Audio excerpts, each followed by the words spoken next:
భగవద్గీత గీతామకరందం 16వ అధ్యాయం 22వ శ్లోకం. విత్తరేయి ముక్తా కౌంతేయ తమోద్వారైస్త్రిభిర్నరా అచరత్య ఆత్మనాం శ్రేయస్తో యతి నకాం గతిం.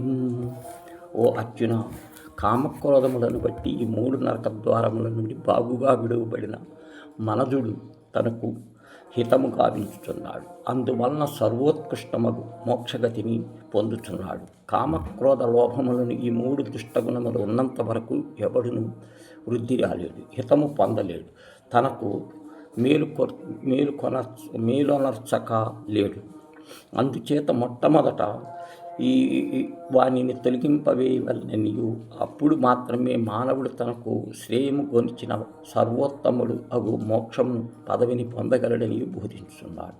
సూర్యచంద్రుడు, రాహులు, గజేంద్రుడు మొసలివారు విడుదల పొందినట్లు బంధితులు కారాగృహముల విముక్తులై జీవుడు దుష్టయస్త్రయమును యొక్క బంధముల నుండి విడుదల పొందవలెను.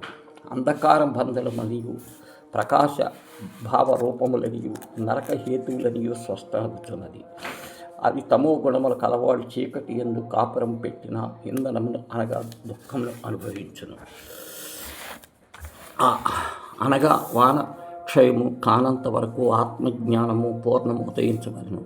ఆత్మానుభూతి లెస్సగా కలుగుదనియో అర్థం. కామాదులు వదిలిపోయినప్పుడే అట్టి జ్ఞానము బాగుగా సంప్రాప్తం కాగలదని ఈ శ్లోకం ద్వారా తెలియచున్నది.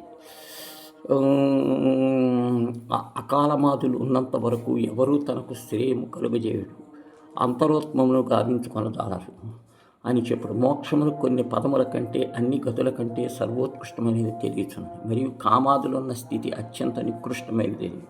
కామాదులు ఎట్టి నరకముల ద్వారా మోక్షహితమును ఎవడు యత్నించును?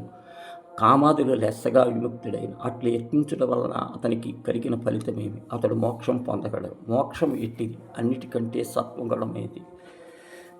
ఈ శాస్త్రానుదేశమును అనుసరించి వర్తింపక తన ఇష్టం వచ్చినట్లు ప్రవర్తించినచో మనుజుని పొందలేడని వంచుతున్నాడు.